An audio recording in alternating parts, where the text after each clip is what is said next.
வணக்கம் நண்பர்களே, நாம் இப்போ இந்த வீடியோவில் என்ன பார்க்க போகிறோம் அப்படின்னா, நம்ம கிளாம்பாக்கம் பேருந்து நிலையத்திற்காக லோக்கல் ஏசி ட்ரெயின் விட போகிறாங்க.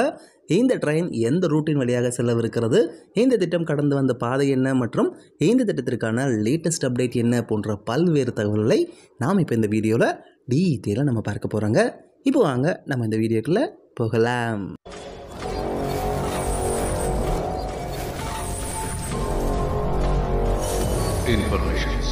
நம்ம கிளாம்பாக்கம் பேருந்து நிலையமானது டிசம்பர் 30ஆம் தேதி மக்களுடைய பயன்பாட்டிற்காக திறந்து வைக்கப்பட்டது நம்ம எல்லாருக்குமே தெரியுங்க.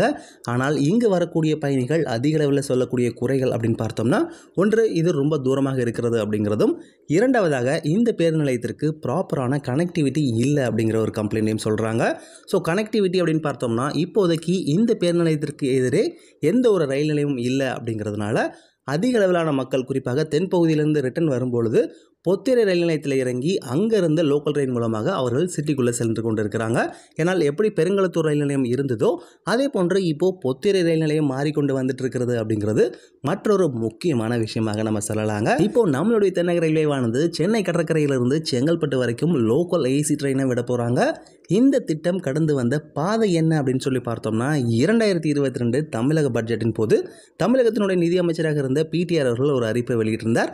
அதாவது சென்னை கடற்கரையிலிருந்து செங்கல்பட்டு வரைக்குமான லோக்கல் ஏசி ட்ரெயின் விடுவதற்கான ஃபீஸிபிலிட்டி ஸ்டடியை நாங்கள் பண்ண போகிறோம் அப்படின்னு சொல்லியிருந்தாங்க. அதற்கு அடுத்தாற் போல் 2022 எண்டில் நம்மளுடைய சிஎம்ஆர்எல் நிறுவனமானது இந்த திட்டத்தை ஸ்டடி பண்ணுவதற்கான கன்சல்டண்ட்டை தேர்ந்தெடுப்பதற்காக ஒரு ஃபீஸிபிலிட்டி ஸ்டடிக்கான டெண்டரை வெளியிட்டிருந்தாங்க. அதற்கப்புறம் கன்சல்டன்ட் அப்பாயின்ட் பண்ணியிருந்தாங்க. அவர்கள் இந்த திட்டத்தில், அதாவது சென்னை பீச்சிலிருந்து செங்கல்பட்டு வரைக்கும் ஏசி ட்ரெயின் விட்டிருந்தோம் அப்படின்னா இதில் மக்கள் எந்த அளவுக்கு பயன்படுத்துவாங்க, இதனுடைய டிக்கெட் ஃபேர் என்னவாக வைக்கலாம், இதனுடைய ரெவென்யூ மாடல் எப்படி வைக்கலாம், ஆப்ரேஷன் மற்றும் மெயின்டெனன்ஸ் யார் பண்ணுவாங்க அப்படிங்கிற மாதிரியான பல்வேறு விதமான ஸ்டடீஸை அவங்க மேற்கொண்டிருந்தாங்க. இதற்கான தெளிவான அறிக்கையை நம்மளுடைய சிஎம்ஆர்எல் ஸ்டேட் கவர்மெண்ட்டுக்கிட்டையும் சதர்ன் ரயில்வேஸ்க்கும் அவர்கள் சப்மிட் பண்ணியிருந்தாங்க. இந்த ரிப்போர்ட்டை நம்மளுடைய தென்னக ரயில்வேவானது ரயில்வே போர்டினுடைய ஒப்புதலுக்காக அனுப்பியிருந்தாங்க. ரயில்வே போர்டும் நம்மளுடைய சதர்ன் ரயில்வேஸிற்கு 2 12 கார் ஏசி ட்ரெயினை நீங்கள் வாங்கிக்கோங்க அப்படிங்கிற மாதிரியான ஒரு ஒப்புதலையும் வழங்கியிருக்காங்க. ஸோ இதை பேஸ் பண்ணி நம்மளுடைய சதர்ன் ரயில்வேஸ் ஐசிஎஃப்ற்கு ஆர்டரும் கொடுத்துருக்காங்க. அதாவது 2 12 கார் ஏசி ட்ரெயின் வாங்குவதற்கான ஆர்டர் கொடுத்துருக்காங்க. ஆல்ரெடி நம்ம ஐசிஎஃப் ஆனது 8 12 கார் ஏசி ட்ரெயினிற்கான ப்ரொடக்ஷனை ஸ்டார்ட் பண்ணியிருக்காங்க. அது மட்டும் இல்லைங்க, அந்த 8 ட்ரெயினில் 2 ட்ரெயினானது நம்மளுடைய சதர்ன் ரயில்வேஸினுடைய டிமாண்டை பேஸ் பண்ணியும் அவர்களுக்காக டெடிக்கேட்டடாகவே அவங்க ப்ரொடக்ஷனும் பண்ணிட்டு இருக்கிறாங்க. ஸோ இதனுடைய டெலிவரி ஷெடியூல் எப்படி அப்படின்னு சொல்லி பார்த்தோம்னா, இந்த நிதியாண்டில், அதாவது 2023 2024 நிதியாண்டில் சதர்ன் ரயில்வேஸிற்கு ஒரு ஏசி ட்ரெயினை டெலிவரி கொடுக்க போகிறாங்க. அடுத்த இயரில் மற்றொரு ட்ரெயினை அவங்க டெலிவரி கொடுக்க போகிறதாக சொல்லியிருக்காங்க. ஸோ இந்த ஃபினான்ஷியல் இயர் முடிவதற்கு இன்னும் 3 மாதங்கள் தாங்க இருக்கிறது.